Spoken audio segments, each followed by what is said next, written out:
When you were in jail together, Yes. so for a period of that 3 months, you were actually in the same cell, I think. Indeed, for about half of it. What did you talk about when it's just you and him and you're thinking we may never get out of it?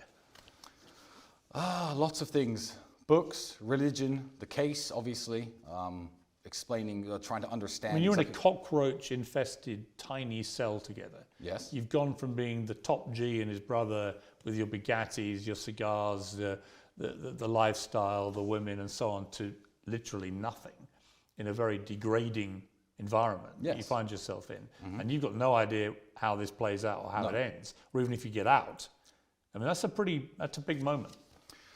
Yeah, I guess it is a big moment, but I always knew that we were going to be okay. You know, even when I was separate from him, I wasn't worried that he was banging his head against the wall or self-harming or doing anything stupid. Again, he wasn't worried about me. We obviously weren't worried that the other brother, and I know you can't share in this conviction, I know he's not a criminal. I know he has no skeletons in his closet and no criminal past. He knows exactly the same about me. So we were very relaxed. I guess in jail I was more relaxed than I am now, because in prison I assumed that the prosecutor, whose job by the Romanian constitution, by the way, he's not a district attorney like in the United States where he is told he has to argue that you're guilty and that's it. The prosecutor's job actually here is to discern the truth of the situation. So I was sitting in jail relatively relaxing. Well, this is going to end any day now. I mean, human trafficking, this is stupid. It's not going to happen. Like, we're not going to sentence me to jail for this. It was only when I got out that I learned the true motivations behind this that made me actually more worried than I was in jail. So in jail, I was relatively relaxed. Trained every day, ate their horrible food, did my push-ups. It was all right. Mental break, no electronics. Did your mother, was she able to come and see you or not? No. No, in fact... Could you speak to her? For some reason, and I cannot tell you why, I was banned from visitors. That includes my daughter, the mother of my daughter, that includes any friends. Was Andrew as well? I don't believe so, but no one tried to visit him. Maybe they were rejected at the prison gate. I don't know, but I was, at one point, it's on file, it's on paperwork, at one point I was banned from receiving visitors. Could you make calls?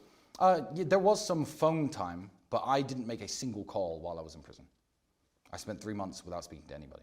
Other than Andrew? No, only my lawyer, actually. Only my lawyer. And did you get into similar physical threatening situations that he did?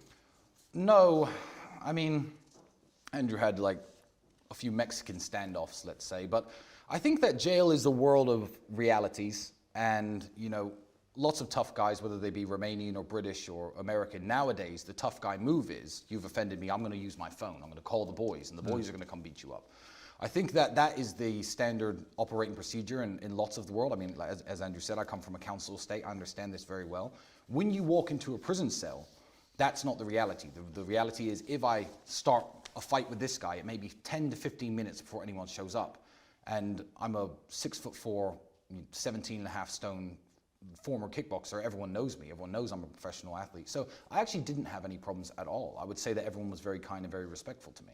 Not just because they were intimidated by me, no, absolutely not, because there were some guys in there who I should have been intimidated by.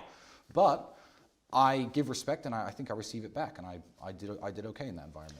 People often say, and it's certainly true from people I've interviewed over the years, that you're a product of your environment, particularly of your parents. Yes. In a November 2011 Facebook post, your father, Emery, wrote that the eternal problem of the alpha male was protecting his flock of women. He said, "But times I struck a woman, brackets, in passion, I never left a mark, no trace, hyper control, super control of a human animal. They love me still." I've never heard that before in my life. I'm smiling, man, because I can imagine his voice saying it. You can. I can imagine his voice saying it. The only times I've struck a woman, in brackets, in passion. Have you ever struck a woman in passion, Piers? No. You haven't? No. Not a little spank? Well, Not once? Let's keep this above board. But